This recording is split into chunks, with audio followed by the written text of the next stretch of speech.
Hello friends, बरायबाय Bodo Job Info official YouTube channel the good news नोंथांमोना लाना फैदों बेनो जाबाय BTC grade 4 साख्रिनि रिजाल्टनि सायाव एबा अपकमिं एग्जामनि सायाव बेनो जाबाय grade 3 आरो लोगोसे नोंथांमोननि फरेस्ट गार्डनि रिजाल्ट आरो लोगोसे GT PGT रिजाल्टनि सायाव डिसकास खालामगोन जाय नोंथांमोना Bodo Job Info official YouTube चेनेलाव गोदान फैदों साबस्क्राइब खालामना ला जेब्लायबो गभर्नमेन्ट जबनि सायाव लेटेस्ट बर' रावजों नोंथांमोना आपडेट मोननो हागोन।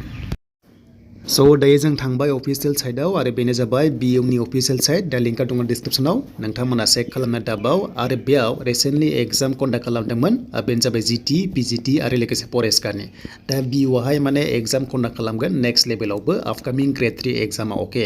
सो बेखायनो जों अफिशियेल नटिसखौ जोङो BUनि सायाव मोनगोन दा बेखायनो जों हमाव फैनानै क्लिक खालामबाय आरो क्लिक खालामनाय लोगो लोगो अफिशियेल नटिसआ बेयावनो नोंथांमोना स्क्रिनाव खारबाय थानो मोनदों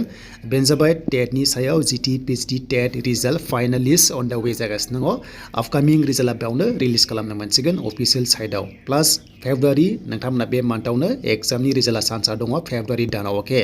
देन बेनिफ्राय ग्रेड 4 सो ग्रेड 4 रिजाल्ट थाबैनो फैथारसिगोन दा बावैनो आरो जेब्ला अफिशियेल रिलिज जायो चेनेलाव मोनखागोन नाथाय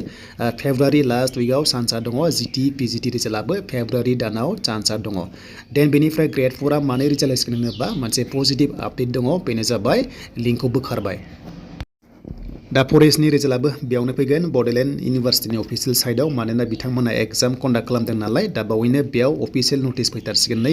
दा स्क्रिनाव खारबाय थादों बेयावनो एडमिटआ मोनदोंमोन जेब्ला स' रिजाल्टआ बेयावनो फैगोन आरो दा मानि थाखाय एग्जाम जासिगोन होनोब्ला स' BTCआव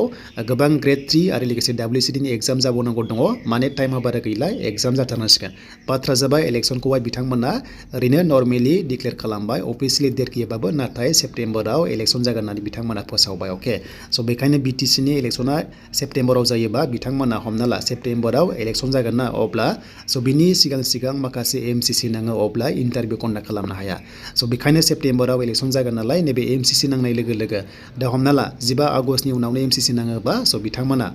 15 आगस्टनि सिगां रिजाल्टखौ माने एबा साख्रि होनायनि चान्सआ फुरा दङ आरो स' दायो जोङो CSBनि पर्टेलाव फैनाय लोगो लोगो मोनसे बाथ्राखौ नोंथांमोना नोजोर हो बेयाव ग्रेड 4नि जायनाखि एडमिट कार्ड लिंक दङमोन बेखौ बोखारनाय जाबाय अके स' बेयाव गैलानै गासैबो बेयाव ब्लेंक जाबाय देट मिन्स गोदानै माने रिजाल्ट सिटखौ बेयाव आपल'ड खालामसिगोन CSB पर्टेलाव दा बावैनो फेब्रुवारि दानाव नोंथांमोना लास्ट उइक एबा दा बावैनो साडेनलि मोननोबो हागौ आरो जेब्ला मोनो बेयावनो जोङो रिजाल्ट सिट नोंथांमोना मोननो हागोन बेनो जाबाय फाइनालिस्ट ग्रेड 4 हिसाबै एन्ड नेक्स्टआव एग्जाम कन्डाक्ट खालामसिगोन मार्चनिफ्राय अके मानोना मार्चआव मेट्रिक HS एग्जाम जोबजोबगोन अब्ला लोगो लोगो एग्जाम कन्डाक्ट खालामगोन BTCआ दा बेखायनो नोंथांमोननि एग्जामा मार्च एप्रिल मेआव जाजोबगोन बेनिफ्राय 15 आगस्टनि सिगां साख्रि मोनजोबगोन आरो आगस्ट जोबनाय लोगो लोगो इलेक्सननि बारहावा जासिगोन BTCआव स' बेनिफ्राय नेक्स्टआव गोदान आपडेट सफैबा नोंथांमोना चेनेलाव मोननो हागोन बेखायनो जायफ्रा गोदान चेनेलाव साबस्क्राइब खालामना लाखाबानो जाबाय जेब्लायबो सरकारि साख्रिनि लेटेस्ट बर' रावजों नैबे Bodo Job Info YouTube चेनेलाव नोंथांमोना मोननो हागोन।